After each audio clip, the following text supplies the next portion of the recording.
Guys, hey guys, today I just wanted to share a video with you about a very familiar passage, but when you really break it down and unwrap it and unpack it a little bit, it's extremely powerful. And so I just wanted to share it with you. As a matter of fact, you may be familiar with the song that came from this passage, Micah 6:8. He has shown you, O man, what is good and what does the Lord require of you. And he mentions three things: to do justly, love mercy, and to walk humbly before your God. Now, what is so powerful about this passage is that we're talking somewhere around 8 centuries before Christ, and we already have a basic outline of the gospel.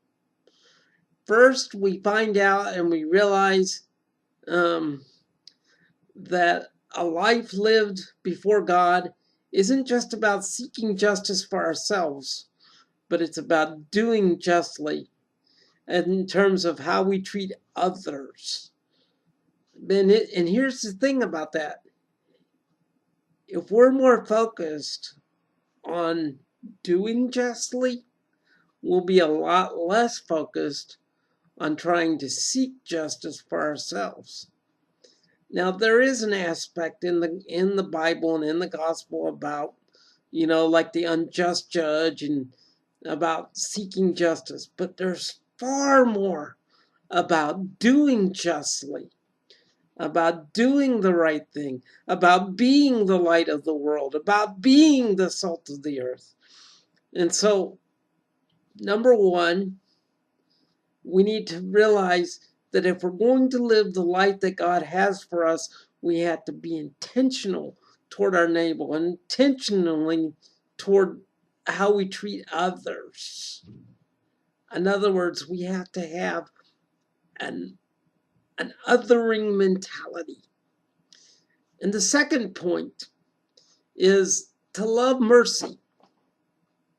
Now, you parents especially will understand this, and especially you people that are in leadership positions.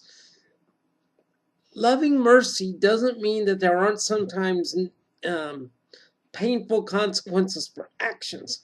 What loving mercy means is this: everything we do, we're looking forward, not backwards. We're trying to be redemptive, not seek retribution.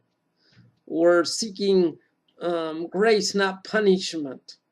We're empowering people so that even when there's consequences, all of the consequences are focused on moving people to a new place, not leaving them stuck where they are, moving them from condemnation to transformation. Okay, so that's number two. Then finally, to walk humbly before our God requires that we have the attitude, like Paul says, that when we're in the midst of trying to restore others, that we take heed lest we fall ourselves, and that we realize we are who we are only because of God first. Finally, it has the idea that because we are holy before God ourselves, that we're drawing circles to welcome others in, not drawing lines to keep people out. We're not afraid of other people's sin because we are connected to the one who forgives sins.